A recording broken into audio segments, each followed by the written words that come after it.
मनीष दुईटी जिनिस केबे भी भूले ना, बाहर लोकों ठारू मिलिथिबा सम्मान आ निज लोकों ठारू मिलिथिबा अपमान।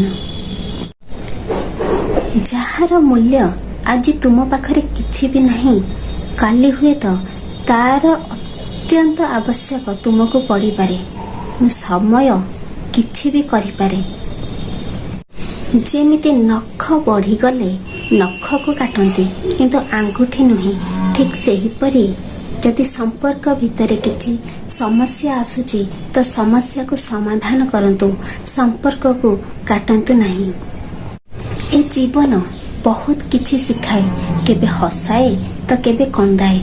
जी कंटा ऊपर छिड़ा होई कि हसीबा शिखी जाए ना, ता आगरे जीवन भी मुंड नुआए। जदि किए कण कहिबा द्वारा जदि भल किंबा मंद होई पारुची, ताहेले ए संसारटा पूरा स्वर्ग पालटी जाता, नहेले नरक पालटी जाता।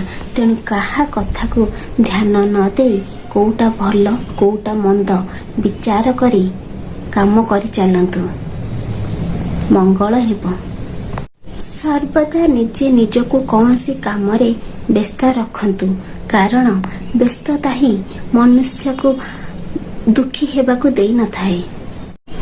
हृदय रे होइथिबा काहा पय एक घरटे केबे भी भांगी न थाए, कारण हृदय रे होइथिबा घर माटी बाली गोड़ी सीमेंट रे होई न थाए, ता होई थाए प्रेम स्नेह आ भल पाइबा द्वारा।